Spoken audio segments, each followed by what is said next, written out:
Hello friends, welcome to Devanshka diaries. ఇప్పుడు మీరు వినబోతుంది నువ్వుంటే నా జతగా స్టోరీలోని 204వ భాగం.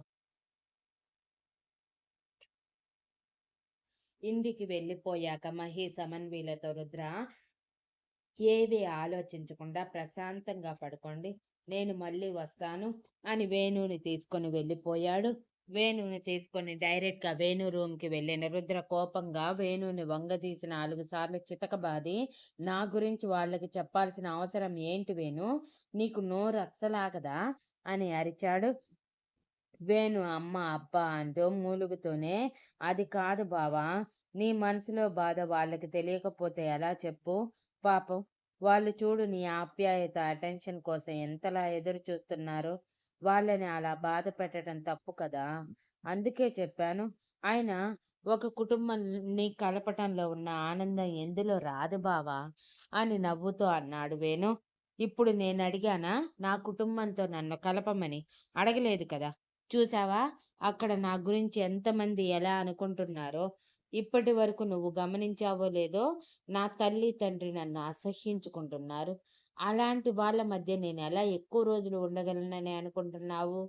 పొరపాటున నేను వాళ్ళ మీద ప్రేమని పెంచుకున్నా, తర్వాత వాళ్ళ కోసం వచ్చే పార్ట్నర్స్కి నేనంటే ఇష్టం లేక ఎవరో చెప్పిన మాటలు నమ్మి నన్ను దూరం పెట్టేలా చేయొచ్చు.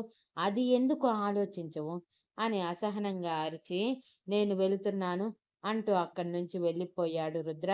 వేణు బాధగా వెళుతున్న రుద్ర వైపే చూస్తూ, అలా ఎందుకు అనుకోవాలి బావా, నిన్ను అర్థం చేసుకొని ఇప్పటి వరకు నువ్వు కోల్పోయిన బంధాలన్నీ నీకు దగ్గర చేసే అమ్మాయి నీకు భార్యగా రావచ్చు. అలాగే నీ చెల్లెలు తమ్ముడికి కూడా మీ బంధాలు అర్థం చేసుకొని ఎప్పటికీ మిమ్మల్ని ఒకటిగా ఉంచే బంధాలు తోడుగా నిలవచ్చు. మనం పాజిటివ్గా ఆలోచించాలి కానీ ఇలా ఎప్పుడు నెగిటివ్గా కాదు బావా అని ఒక నిట్టూర్పు విడిచి అనుకొని ప్రశాంతంగా డ్రెస్ చేంజ్ చేసుకొని నిద్రపోయాడు. రుద్ర ఇంటికి వచ్చేసరికి పార్టీ కంప్లీట్ అయిపోయి అందరూ ఇంటికి వచ్చేసి ఎవరి రూమ్లో వాళ్ళు నిద్రపోతున్నారు. కానీ మంజుల గారు మాత్రం హాల్లో రుద్ర కోసం వెయిట్ చేస్తూ ఉన్నారు.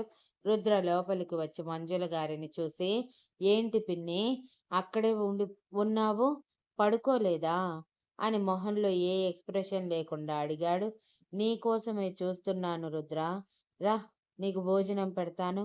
పార్టీలో కూడా ఏమీ తినలేదు, ఇలా ఆకలితో పడుకోకూడదు అంటూ రుద్ర చేతిని పట్టుకుని డైనింగ్ టేబుల్ దగ్గరికి తీసుకువెళ్తే, రుద్ర మంజుల గారి వైపు ప్రేమగా చూస్తూ మనసులో, నేనేం చేశానని పిన్ని నా కోసం ఇంతగా ఆలోచిస్తూ ఉంటావు, ఆఖరికి నీ కూతురు కొడుకు కంటే కూడా నన్నే ఎక్కువగా ఎందుకు చూసుకుంటావు అని మౌనంగా తనలో తాను ప్రశ్నించుకున్నాడు. రుద్రకి భోజనం వడ్డించి అక్కడే కూర్చున్న మంజుల గారు, తిను అని రుద్ర వైపు చూడగానే రుద్ర తింటూ, నా కోసం ఇంతసేపు ఇంకెప్పుడు వెయిట్ చేయకు పిన్ని, నేను తిన్నా తినకపోయినా నష్టమేం లేదు అని తల కూడా ఎత్తకుండా అన్నాడు రుద్ర కఠినంగా. అని నువ్వనుకుంటే సరిపోదు, నేననుకోవాలి. నా కడుపును పుట్టకపోయినా నువ్వు నా కొడుకువి, అది నువ్వు గుర్తుంచుకుంటే మంచిది రుద్ర. నాకు చెప్పేంతగా నువ్వు ఇంకా ఎదగలేదు అని సీరియస్గా అన్నారు మంజుల గారు. రుద్ర మొహంలో ఏ ఎక్స్ప్రెషన్ లేకుండా ఒకసారి మంజుల గారిని చూసి మౌనంగా డిన్నర్ చేసి, ఇక నేను తిన్నాను కదా, వెళ్ళి పడుకోండి పిన్ని, ఇప్పటికే చాలా ఆలస్యం అయ్యింది అని చెప్పి మంజుల గారు వెళ్ళిపోయాక రుద్ర భారమైన మనసుతో తన కన్నతల్లి గదివైపు కన్నతండ్రి గదివైపు ఒకసారి చూసి తన రూమ్కి వెళ్ళిపోయాడు. తర్వాత రోజు అనుకున్నట్టుగానే బోర్డ్ ఆఫ్ డైరెక్టర్స్ మీటింగ్కి అందరూ అటెండ్ అయ్యారు. ఆఖరికి మంజుల గారు, మహిమ గారు కూడా.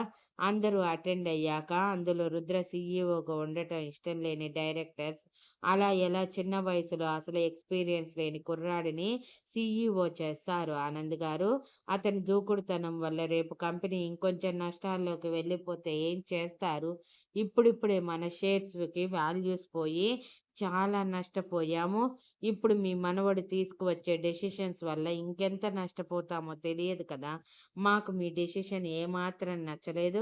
కావాలంటే వేరే ఎవరినో ఎక్స్పీరియన్స్ ఉన్న వాళ్ళని సీఈఓ చేయండి, లేదా మాలో ఒకరిని చేయండి అని అన్నారు.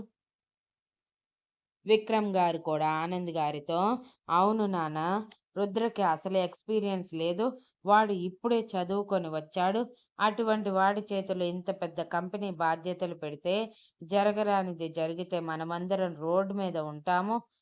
వద్దు నాన్న, అనవసరమైన వాళ్ళని అందలం ఎక్కించకూడదు అని రుద్ర వైపు కోపంగా చూస్తూ అంటే రుద్ర సైడ్ స్మైల్‌తో నవ్వుతూ ఒక్కసారి విక్రమ్ గారి వైపు చూసి ఆనంద్ గారి వైపు కళ్ళు తిప్పాడు. ఆనంద్ గారు గంభీరంగా, "మీరు చెప్పాల్సింది అయిపోతే ఇప్పుడు నేను మాట్లాడతాను. మీరు వినండి. ఈ కంపెనీలో ఎక్కువ షేర్స్ ఎవరికి ఉన్నాయి? మా కుటుంబానికి. విక్రమ్ ఒక్కడు ఒప్పుకోనంత మాత్రాన మా షేర్స్ ఏమీ తగ్గిపోలేదు కదా! ఈ కంపెనీలో 82% షేర్స్ మొత్తం మా కుటుంబం వాళ్ళ పేరు మీద ఉన్నాయి. మర్చిపోవద్దు. విక్రమ్ పేరు మీద జస్ట్ 5% షేర్స్ మాత్రమే ఉన్నాయి. ఆఖరికి మా పెద్దవాళ్ళందరి పేర్ల మీద కూడా జస్ట్ 5% షేర్స్ మాత్రమే ఉన్నాయి. మిగిలిన షేర్స్ అన్నీ కూడా నా మనవళ్ళు, మనవరాల పేర్ల మీద ఉన్నాయి కాబట్టి వాళ్ళ డెసిషన్ నాకు ముఖ్యం. ఇక మిగిలిన 18% షేర్స్‌లో ఎవరికి రుద్ర సీఈఓగా కావాలో ఆలోచించండి. దానికంటే ముందు ఇది చూడండి అని ఒక పెన్ డ్రైవ్ ప్రెజెంటేషన్ స్క్రీన్ మీద వేయగానే వాళ్ళందరూ ఆ ప్రాజెక్ట్ చూసి ఆశ్చర్యపోయారు. యాక్చువల్‌గా రుద్ర అది ఇంజినీరింగ్ చేసేటప్పుడు మొదలుపెట్టిన ప్రాజెక్ట్. దానిని మాస్టర్స్ చేసిన 2 సంవత్సరాలలో ఎంతో కష్టపడి కంప్లీట్ చేశాడు. ఆ ప్రాజెక్ట్ ద్వారానే రుద్ర లైఫ్‌లో సెటిల్ అవ్వాలనుకున్నాడు. కానీ తను స్టార్టప్ కంపెనీ పెట్టటం కోసం ఎక్స్‌పీరియన్స్ కావాలని తన టాలెంట్ నిరూపించుకొని అమెరికాలోని టాప్ బెస్ట్ కంపెనీలో దాదాపు 3,00,000 పర్ మంత్ సాలరీతో జాబ్ సంపాదించాడు. బట్ సాఫ్ట్‌వేర్ ప్రాజెక్ట్ గురించి మాత్రం ఎవరికీ తెలియనివ్వలేదు. ఈ సాఫ్ట్‌వేర్ కూడా ఎంతో అడ్వాన్స్‌డ్. ఇప్పుడు ఆ సాఫ్ట్‌వేర్ మన కంపెనీలో ఇన్‌స్టాల్ చేస్తే ఆటోమేటిక్‌గా మన కంపెనీ మళ్ళీ ముందుకు అడుగులు వేస్తుంది. ఇందులో నాకు ఎటువంటి అనుమానాలు లేవు అని ప్రాజెక్ట్ మొత్తం ఎక్స్‌ప్లెయిన్ చేయమని రుద్రకి చెప్పారు. రుద్ర అసహనంగా, అసలు ఆ ప్రాజెక్ట్ ఆనంద్ గారి చేతికి ఎలా వచ్చిందో తెలియక, ఖచ్చితంగా అది కూడా వేనే చేసుంటాడని అర్థం చేసుకొని ఆ ప్రాజెక్ట్‌ని స్టార్ట్ చేయబోయే కంపెనీ కోసం యూజ్ చేయాలనుకుని కూడా ఇప్పుడు తప్పక అంతమంది ముందు తన కుటుంబం పరువు తీయలేక ప్రాజెక్ట్ మొత్తం వివరంగా చాలా ఫ్లూయెంట్‌గా అర్థమయ్యే రీతిలో అందరికీ ఎక్స్‌ప్లెయిన్ చేశాడు. నా ప్రేమ గురించి నీకు తెలుసని శ్రీధర్ అంటున్నాడు. మరి తెలిసినప్పుడు ఎందుకు నా ఎదురుగా వచ్చి అడగలేదు? ఒక్కసారి అడుగుంటే నా మనసులో ఉన్న ప్రేమ మొత్తం బయట పెట్టేదాన్ని కదా! అని ఏడుస్తూ పిచ్చిదానిలా జుట్టు పీక్కుంటూ ఉంది. కనీసం ఫణీంద్ర ఏం చెప్పాడో అర్థం చేసుకోకుండానే. ఇక ఫణీంద్ర గారు, అసలు రుద్ర అలా ఎలా ఇండియా వచ్చేస్తాడు? పైగా కంపెనీ బాధ్యతలు తీసుకోవటం ఏంటి? వాడికి ఇవన్నీ ఇష్టం లేదు కదా! ఇప్పటివరకు వాళ్ళ కంపెనీ నేలకి ఒరిగించటమే పనిగా పెట్టుకొని చాలా కష్టపడి విక్రమ్‌ని ఆవేశపరిచి వాడి ద్వారా కంపెనీ నాశనానికి నాంది పలికితే వీడు వచ్చి మళ్ళీ మొదటికి తీసుకువచ్చేటట్టున్నాడు. అయినా కూడా వీడొక పిల్ల బచ్చా కాబట్టి నేను ఎక్కువగా టెన్షన్ పడాల్సిన అవసరం లేదు.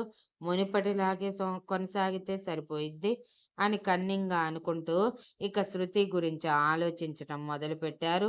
శృతి తర్వాత రోజు ఫణీంద్ర గారికి ఫోన్ చేసి తను ఇండియా వస్తాను అని, ఇక చదువు అవి ఏవీ వద్దు, డైరెక్ట్‌గా రుద్ర దగ్గరికి వెళ్లి తన ప్రేమ విషయం చెప్తాను అని బలవంతంగా ఇండియా వచ్చేసింది. ఫణీంద్ర గారు చెప్తున్నా వినకుండా. ఇండియా రాగానే అది కూడా ఎవరికీ చెప్పకుండా రావటంతో ముందు అందరూ షాకయిన తర్వాత ఆనందించి, "ఏంటి ఇలా సడన్‌గా వచ్చావు?" అని అడిగారు. శృతి ఏడుస్తూ, "మిమ్మల్ని అందరిని మిస్ అవుతున్నాను. అందుకే ఇక్కడే ఉండాలని ఫిక్స్ అయ్యాను" అని అనగానే రాజేంద్ర గారు, భూపతి గారు గంభీరంగా, "అలా ఎలా చేస్తావు శృతి? నీ ఇష్ట ప్రకారం మీ ఇష్టం వచ్చిన చోట చదవటానికి ఇదేమైనా మనం కట్టించిన కాలేజ్ అనుకుంటున్నావా? అది యూనివర్సిటీ. అక్కడ నీ స్టడీస్ కంప్లీట్ చేయకుండా నిన్ను ఇండియా పంపించరు కాబట్టి నోరు మూసుకొని చదువు కంప్లీట్ చేసి ఇండియాకి వచ్చి నీ ఇష్టం వచ్చినట్టు చెయ్యి. మేము వద్దు అంటే బలవంతంగా అమెరికా వెళ్ళిన దానివి. 2 సంవత్సరాల చదువు అయిపోయాక మళ్ళీ ఇక్కడ అంటే అయ్యే పని కాదు" అని చాలా గట్టిగా చెప్పారు. పెద్దవాళ్ళు ఒప్పుకోవటం లేదని ఇక తప్పక శృతి రుద్ర గురించి చెప్పెయ్యాలని ఫిక్స్ అయ్యింది. Thank you for listening and please like, share, comment and subscribe.